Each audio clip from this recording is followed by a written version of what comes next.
Jammu and காஷ்மீர்ல இப்போ ரீசெண்டாக நடந்த டெரரிஸ்ட் அட்டாக் நம்ம எல்லாருமே நியூஸ்ல பார்த்துருந்துருப்போம். ஜம்மு அண்ட் காஷ்மீர்ல ரொம்ப நாளைக்கு அப்புறம் இந்த மாதிரி ஒரு டெரரிஸ்ட் அட்டாக் நடந்திருக்குது. ஸோ இந்த இடைப்பட்ட காலத்துல ஜம்மு அண்ட் காஷ்மீர்ல இருந்து அமைதியை பார்த்த மக்கள் வந்து ஜம்மு அண்ட் காஷ்மீரை ஒரு டூரிஸ்ட் பிளேஸா செலக்ட் பண்ணி வெளியூர்ல இருந்து நிறைய மக்கள் வந்து ஜம்மு அண்ட் காஷ்மீருக்கு வந்துட்டு போயிட்டே இருந்திருக்காங்க. அண்ட் இப்போ ரீசெண்டாக நடந்த இந்த டெரரிஸ்ட் அட்டாக்குமே வந்து ஜம்மு அண்ட் காஷ்மீர்ல இருக்கிற ஒரு டூரிஸ்ட் ஸ்பாட்டான பகல்காம் அப்படின்ற ஒரு ஏரியாவில் தான் நடந்திருக்குது. ஸோ இந்த அட்டாக்கை பண்ணது வந்து பாகிஸ்தானை சேர்ந்த ஒரு அமைப்பு தான் அப்படின்றத கண்டுபிடிச்சிருக்காங்க.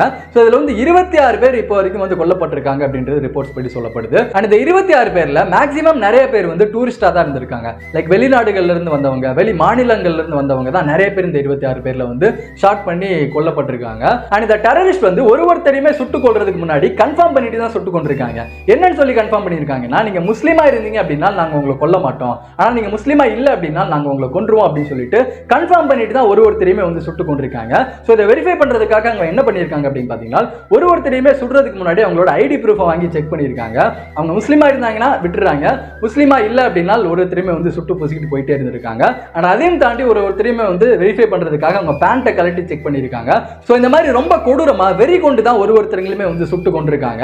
நான் இதில் ரொம்ப உருக்கமாக பார்த்த ஒரு விஷயம் என்ன அப்படின்னு பார்த்தீங்கன்னா, ஒரு ஹஸ்பண்ட் அண்ட் ஒய்ஃப், அந்த ஒய்ஃப் கண்ணு முன்னாடியே அந்த ஹஸ்பண்டை வந்து சுட்டு கொன்னுறாங்க. ஸோ அதுக்கப்புறம் அந்த ஒய்ஃப் வந்து அந்த டெரரிஸ்ட் கிட்ட போயிட்டு கெஞ்சுறாங்க, என்னையும் கொன்றுங்க, என்ன உயிரோட விட்டுறாதீங்க அப்படின்னு. அதுக்கு அந்த டெரரிஸ்ட் என்ன சொல்லியிருக்கான் அப்படின்னு பார்த்தீங்கன்னா, நான் உங்களை கொல்ல மாட்டேன், இங்கே நடந்த விஷயத்தை எல்லாத்தையும் நீ பிரதமர் மோடி கிட்ட போய் சொல்லணும்ல, ஸோ நான் வந்து அதுக்காக உன்னை உயிரோட விட்டு போறேன் அப்படின்னு சொல்லிட்டு அந்த டெரரிஸ்ட் வந்து கிளம்பி போயிருக்கான். ஸோ இந்த நியூஸை தெரிஞ்சுக்கிட்டு நம்ம பிரதமர் மோடி அவர்கள் வந்து சவுதி அரேபியாவில் லஞ்ச் சாப்பிட்டு இருந்திருக்காரு. ஸோ அந்த லஞ்ச் எனக்கு வேணாம் அப்படின்னு சொல்லிட்டு கேன்சல் பண்ணிட்டு உடனடியாக டெல்லி கிளம்பி வந்திருக்காரு. இங்க நம்ம என்னடான்னா தமிழ்ல தான் பேசணும், கன்னடத்துல தான் பேசணும், ஹிந்தில தான் பேசணும்னு அடிச்சுக்கிறோம். ஆனா அங்க ஒருத்தன் நீ எந்த மதத்தை சேர்ந்தவன் அப்படின்னு கேட்டு உன்னை கொலை பண்ணிட்டு இருக்கிறான். ஜஸ்ட் லைக் நம்ம ஊர்ல ஜாதியை வச்சு அரசியல் பண்ணுவாங்கல்ல, அதே மாதிரி அங்க ஒருத்தன் மதத்தை வச்சு டெரரிசம் பண்ணிட்டு இருக்கான். ஸோ ஜம்மு அண்ட் காஷ்மீர்ல இந்த மாதிரி ஒரு அட்டாக் நடந்துருச்சு, மதத்தை வச்சு ஒருத்தன் டெரரிசம் பண்ணிட்டான் அப்படின்றதுக்காக அந்த மதத்தை நம்ம வெறுக்கணுமா, இல்ல அந்த மதத்தை வச்சு டெரரிசம் பண்ணால அவனை நம்ம வெறுக்கணுமா?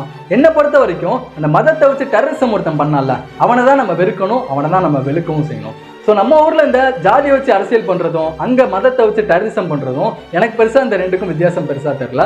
ரெண்டுமே ரொம்ப ஆபத்தான ஒரு விஷயம் தான். என்னைக்கு நம்ம ஊரில் இந்த ரெண்டுமே மாறுதோ அப்போ தான் நாடு நாடாக இருக்கும், இல்லைன்னா சுடுகாடாயிரும்.